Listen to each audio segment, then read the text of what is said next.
Okay. Alright, welcome back, everybody. All four of you who watch this particular video series, the Shadows of the Empire video series. I actually recorded the footage for this one about a week ago. Not gonna lie, this level is indeed the level in this game that separates the men from the boys. I've have since, throughout the rest of this week, I have gone through and played every single other level in the game. I've been having a good time playing it. This game is fantastically, enjoyably jank. Basically, what I'm saying is that if you think that Mario 64 is a really terrible 3D platformer, if you take issue with that game, with the controls, with the camera, this game is definitely going to be too hard for you. So I guess what I'm saying is stick with a baby game if you think that game is difficult and janky and has aged poorly. Let's see, what else can I do as a progress report? I have definitely learned a lot about this game, and I composed some notes again, and hopefully I can be just a tad bit more eloquent this time. So I think I'm just gonna dive right into it as soon as I can find everything that I need to get started here. It's been quite a week. I got laid off from work. There was not any work to do at work, so I've mostly just been chilling. I interface on my, let me get my notes pulled up here.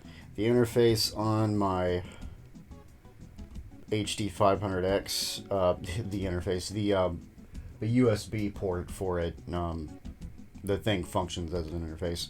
The USB port on that damn thing completely took its last dump, and so, no, hang on, I got me a text. I'll fucking edit this out. Okay, make sure I got everything I need. I'm just gonna cut this part out. Okay, and we're going to start this up.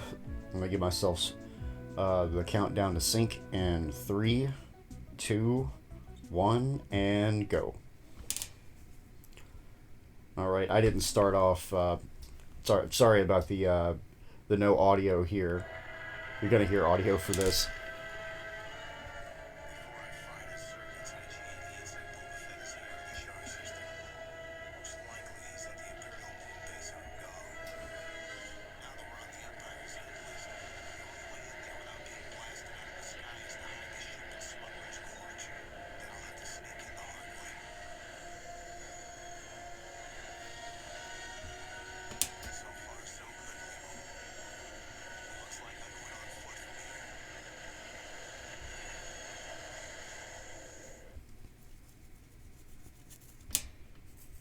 Man, such a cool cutscene. I turned all the sound effects and the music and everything back on right here.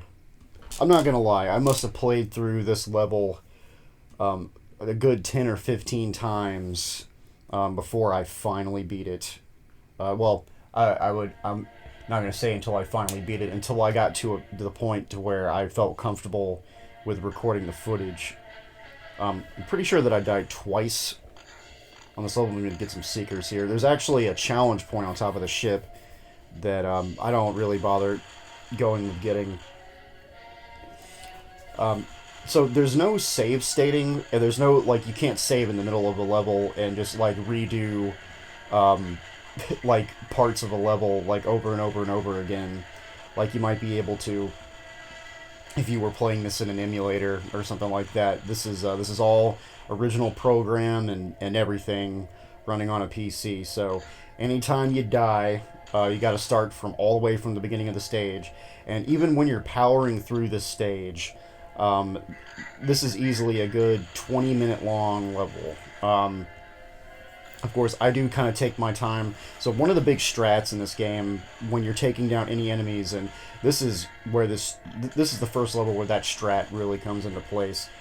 You stand at a distance like I'm doing right here, and you just get to where you can spam fire your laser gun there, your blaster gun, whatever you want to call it. There's actually a guy over there in an Imperial probe droid. I don't think I even bother fucking with him. I think I just run past him. Yep. running past him here. So I don't think that I was able to capture this. So one of the main reasons why I had to play and replay this level so much, the reason why I'm hugging the side of the canyon there, side of that canyon wall so ardently, is because there is a weird sliding mechanic in this game, and I have no idea if it is implemented purposefully, if it was done by accident, or if it was just a mistyping of code, or something that, like just a line of code that they forgot to put in. But I think I show it off just a little bit coming up here. I take out that probe droid. There's a guy to the right there. But there's actually a lot of this stuff that I'm just kind of passing through because I had played this level so much. I just got to the point where I was tired of it. Like I said, every single time, right there, that little sliding that I just did, that is not controllable. You cannot stop that. Basically, what will happen is you'll start sliding just randomly. I'm looking for that sand wampa. There's a sand wampa for some reason on this level. I have no idea why. I think the sand wampas were invented for this game, but yeah, there's a challenge point down there. I think there might be some seeker ammo. You don't really need it. This game is pretty generous with the ammo and the health pickups along the way. I kind of wish that... Oh, that's really cool. Wilhelm scream there. When I was playing through this game, just on the practice playthroughs that I do, I turn all the music and the sound effects off, which is why they were off at the beginning of this. Yeah, I was really lucky to not fall down there, because that was something that I wish I would have captured for this, and was kind of hoping would have happened, sort of, kind of. I mean, I'm really glad that it didn't happen, because it would have just pissed me off. But yeah, that weird sliding mechanic glitch that's implemented just as a sort of a pitfall and a hazard in this stage. Like, I don't know if that was done on purpose. I don't know. It's just just jank bullshit. There's a lot of droids and a lot of bullshit like that. So something that you're gonna have to start mastering if you wanna get good at this game is assume that there's enemies around every corner. Be wary of droids and be wary of turret enemies. See, I don't usually die there. It's really weird. I usually die falling off the canyon, and I usually die... There's another place that I typically die at. It's coming up a little bit later from here. This is also another sort of pitfall, sort of trap area. That little droid that I just took out there is something that I would always forget that it's an enemy that's there. That would usually either take my health down like way too much or take me out. First couple of practice runs that I did of this. So you can fall here, and there's some health down there you can pick up. You take a little bit of damage, take a little bit of fall damage if you fall down. I think there's a challenge point down there. I think there might be like seeker ammo. What I really do like about the stage is that it's really big and it feels very lived in. It feels like a spaceport. That's something that I do like about that. But this is the level, in my opinion, it's one of the hardest levels in the game, having gone through and replayed basically all of the game at this point. This is probably one of the hardest levels in the entire game. It's certainly the longest. It feels the most lived in, and I think that whoever designed this level is probably the best designer in the entire game. I don't know if it was like a whole team. I don't know if the person or the people who designed this level designed other levels, because definitely some of the next levels that are coming up are very wanting in terms of design. Very short, very easy. Not to say that I want all stages to be like this, but there's some gimmicks that appear on some of the next stages coming up. That another Wilhelm scream there. There's some gimmicks coming up on the next stage, on the next couple of stages, on the next couple of platforming stages, because the next level after this is the Swoop-like stage. So the second time that's the second time right there that the little elevator fucking bullshit debauchery fucking happens, where there's enemies hanging out at the top of an elevator just ready to take you out. Right there I was trying to figure out how I needed to position myself, and I'm pretty sure I got it wrong, and I did, but it's okay because there's only I missed some I was so used to skipping past that fucking that dialogue box there. Basically, Lebo's saying to go up into this tower so that he can hack into the computer and figure out where Boba Fett is, where the Slave One is anyway. Here's Lebo.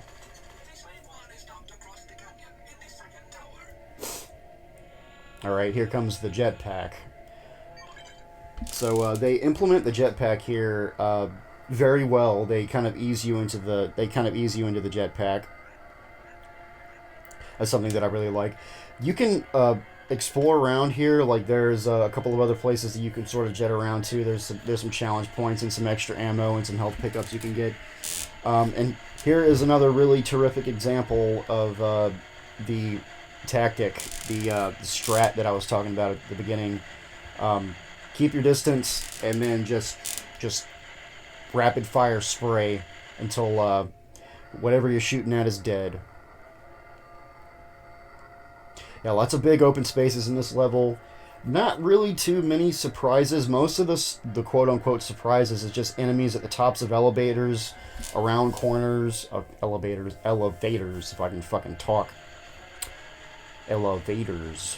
Darth elevators.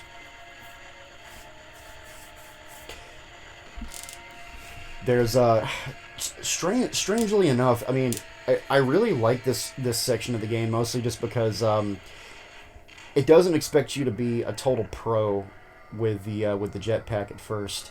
I think that I go for the health. No, I don't. Not this time.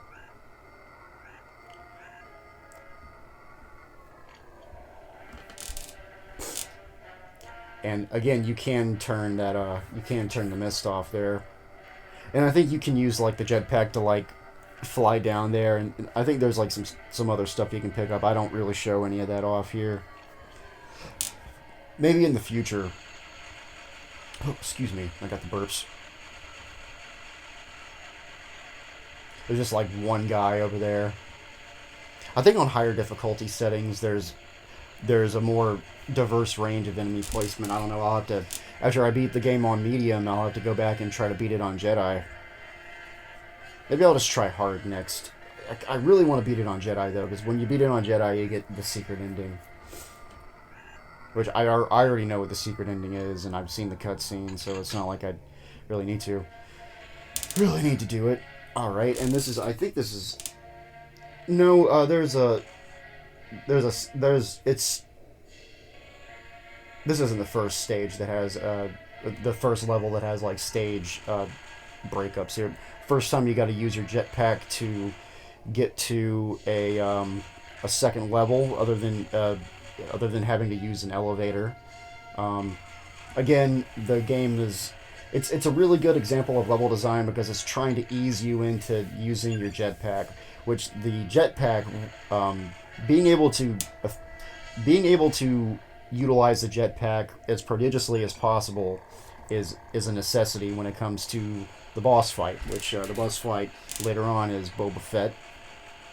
There's a guy up there that you can shoot down. You don't really need to shoot him down. I don't even think there's anything up there. I don't even think there's a challenge point up there. But here comes the mini-boss. You get to fight another ATST. Now, we already know what the gimmick and how to beat this is. I honestly wanted to do this differently just to show off, like, how you might just do this like the regular way of doing this. Is actually, I wouldn't be surprised if there's some dudes up there to like behind me. There's like a staircase that I don't even go up, and there's some stormtroopers up there that I can't even tell if they're shooting at me at this point. They might not even come out until after you destroy the ATST. Yeah, there's some other enemies around that may or may not be trying to shoot me. I don't know. Obviously, they weren't that big of a deal. But yeah, you can go up those stairs right there and I think shoot it from far away. I kind of think, and maybe this is something that's on higher difficulty settings, but I kind of wish they would have put 2 ATSTs here to deal with. I think that would have been a lot cooler, but maybe that's something they do in a higher difficulty setting. There's a droid coming here. Yeah, here we go. And there's a guy. I think there's another guy around the corner. See, it's pretty much like I explained earlier. Oh, it's just another droid. I think they start using more and more droids as the game progresses. There's another level a little bit later on where you go on like a spaceship, and it's mostly droids. So there's a trick to getting past these fan blades. You kind of have to move with them, and not really against them, and not just drop straight down. They don't take off too much damage.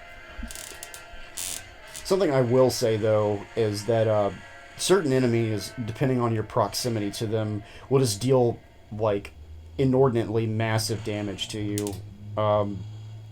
It almost seems random. Like it doesn't even seem like some like pissant like stupid little enemies that shouldn't be that big of a deal can sometimes deal enough damage to you, depending on how close you are to them, can deal enough damage to you to take out 25% of your health or even more, which is to me is incredibly strange. Now, this is like the next level of what I was talking about of keeping your distance. There's some guys up there.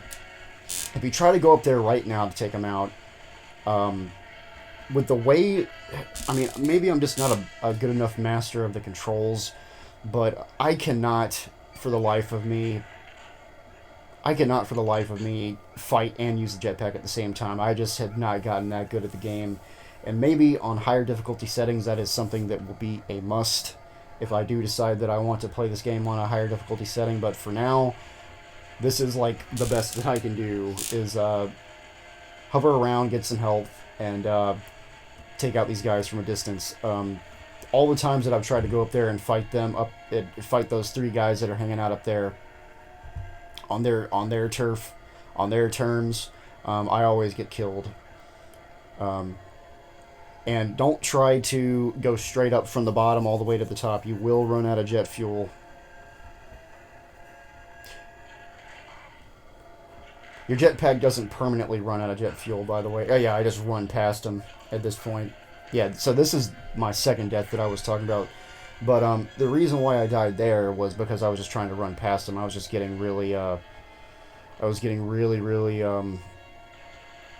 really impatient and just frustrated. I think I had already practiced the particular day that I recorded this. I had already practiced this level probably 5 or 6 times.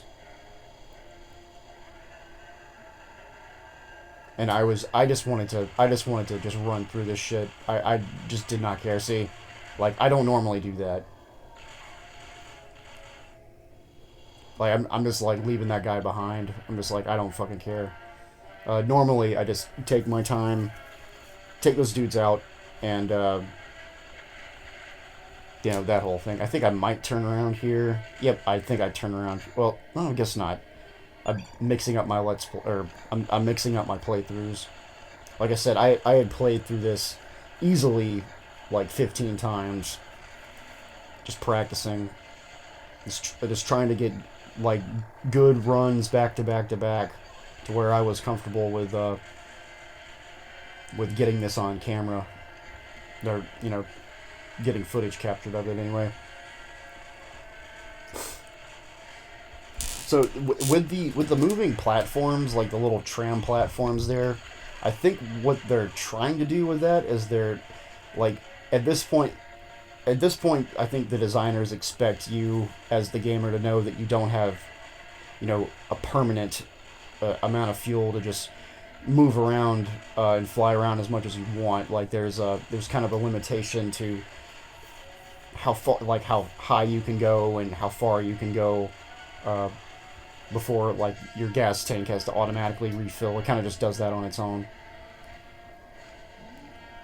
And I think that the game wanted you to try to like maybe jump off of those platforms and to try to like go around and look for some more challenge points. I think that's kind of what it was expecting with that. Like it wanted you to try to push the boundaries of what you expected or what you were expecting the game to let you do. That's my hypothesis anyway. So this section, for whatever reason, I would always get here with incredibly little health, and so this was a section that was always giving me trouble when I was practicing. But I managed to get a good run here, and I got my Seeker ammo. I even got some Pulse ammo, which is going to come in handy. And we are about to fight Boba Fett. Isn't that fun? I'm going over my notes here to see if I missed anything. Yeah, and it's just more and more like enemies around corners. If when you're running low on health, those enemies around corners like that right there, like that easily, if I had only had like maybe 20 health or something, that easily could have just been like, you know, instant death right there. And I'm just kind of looking at what I got. Comes Boba Fett. So the game between how the game introduces the jetpack and how it kind of trains you and eases you into using the jetpack, it definitely prepares you for this fight because you have to be really decent at using that jetpack. You got to get a feel for shooting from far away, and you got to so keeping your distance, getting away from the enemy, maneuvering around, getting a sense of your atmosphere, and having some good platforming skills. So this level definitely prepares you for all of that, and so it definitely gets an A+ for that. Really, really good level design. Kind of big and empty a little bit, you know, sort of big and empty. I mean, obviously it's in the middle of like a fucking desert with a bunch of caverns and shit. Got an extra life there. I think I do die. I did not mean to shoot those pulses there. I started kind of panicking a little bit. I definitely had some better runs with Boba Fett, but there is a trick to him. So basically, you wait for him to get close, take advantage of the very generous health pickups, because there's generous amount of health pickups. Also, very key here, jumping and falling down using that jetpack. You can fall from great distances just as long as you hit that jetpack right before you hit the ground. That is definitely a skill, being able to do that comes in handy. Alright, so basically I'm trying to always keep him in front of me, so a lot of moving backwards. There is a strafe button. You can strafe. It is the action button, so it's the button that you use. It's the button that you use to operate the, like, opening the doors and stuff. This is kind of stupid. So you just look up, you get right up under them, and you just shoot missiles. And yeah, this is third death. It's alright. And we've taken out Boba Fett. So, technically third boss in the game. Had 2 stages to him. All in all, a decent boss, incredibly difficult if you don't know how to beat him. And he definitely whooped my ass big time. So I would say, okay, you guys can read this, Hunting the Assassin. I'll be quiet during this portion.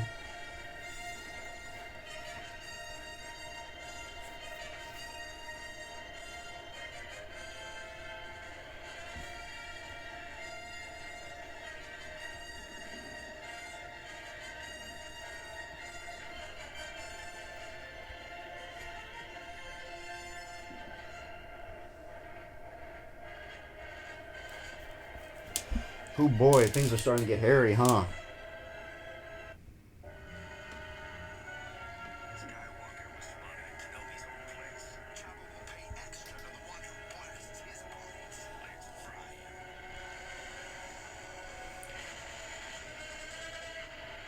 More of the tangled, intricate plot of the bounties on both Luke Skywalker's head and Han Solo's.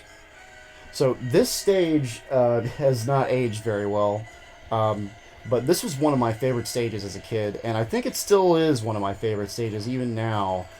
So basically, this is how you win this swoop bike stage. Don't go too fast, number one. Number two, there's a little progress bar up top. Don't even stress that. Don't even worry about it.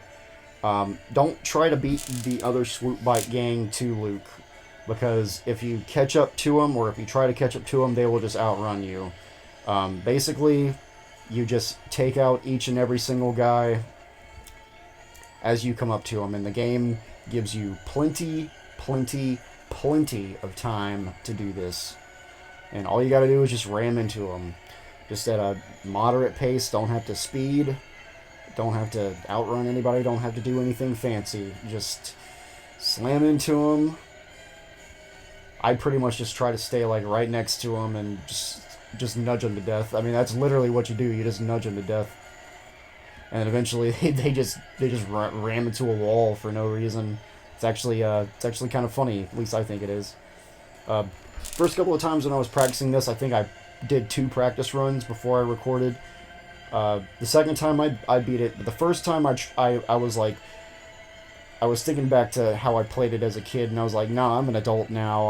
I don't need to, I don't need to play it that way. I've figured out better strategies since then. I'm doing a lot better at this game than I ever did as a kid. So I'm gonna come up with a different strategy. I'm just gonna try and outrun the Swoop game, and it did not end very well. And like I said, I don't think the level is even winnable if you try to beat it like that.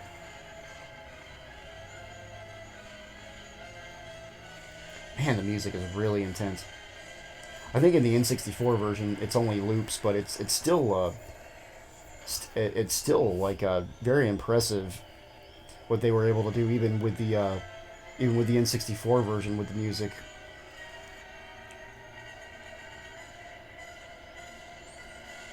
Since I didn't have the PC version, I'm assuming it was on disc. I don't think it would be on floppy.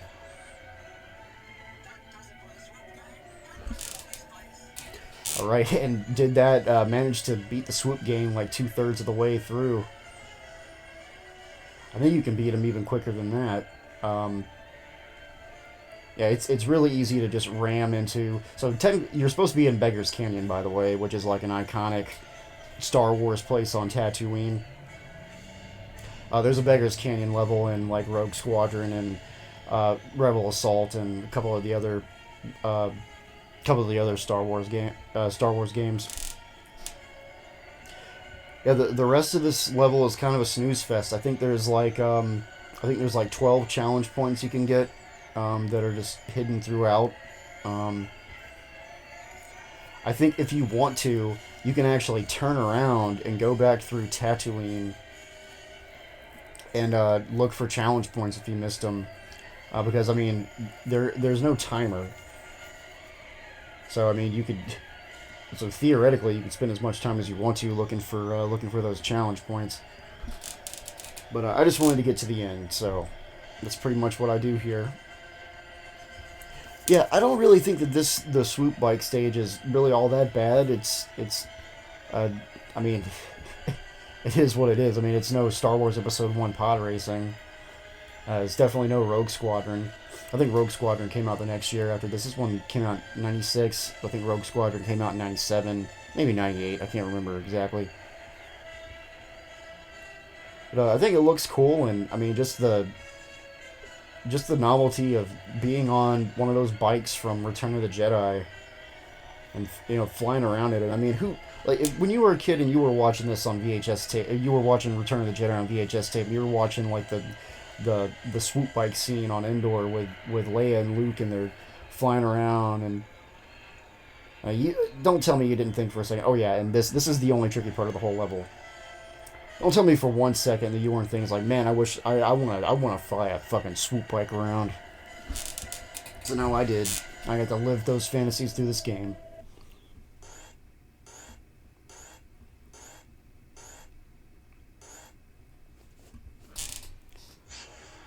Alright, there's a little cutscene here. More story.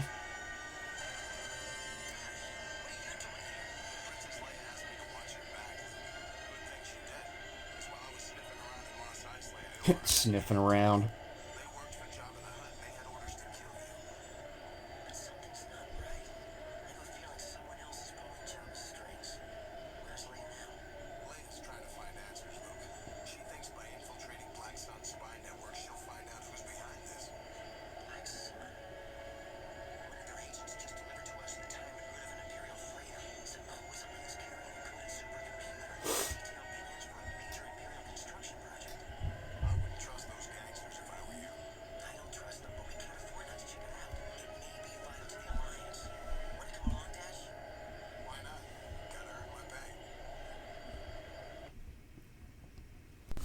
Alright, so overall thoughts on the Gall level and the Swoop Bite level.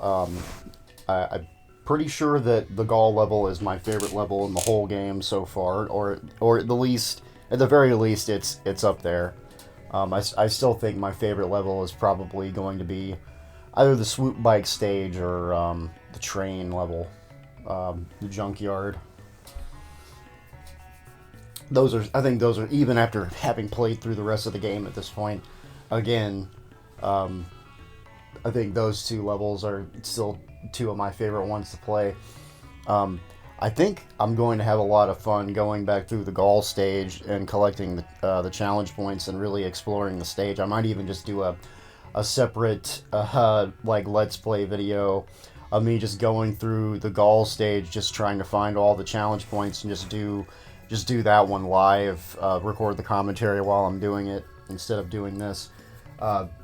Gall stage is very well designed. It feels very lived in. It feels very big. The introduction of the jetpack mechanic is really cool.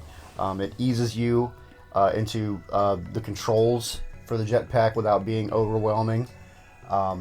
It teaches you some core strats, some necessary strats, and it eases you into the mechanics of the game in a way that feel very logical. The game design is very big brained. So all in all, I would definitely give. I know I said this before. I'd give the Gall stage like an A+.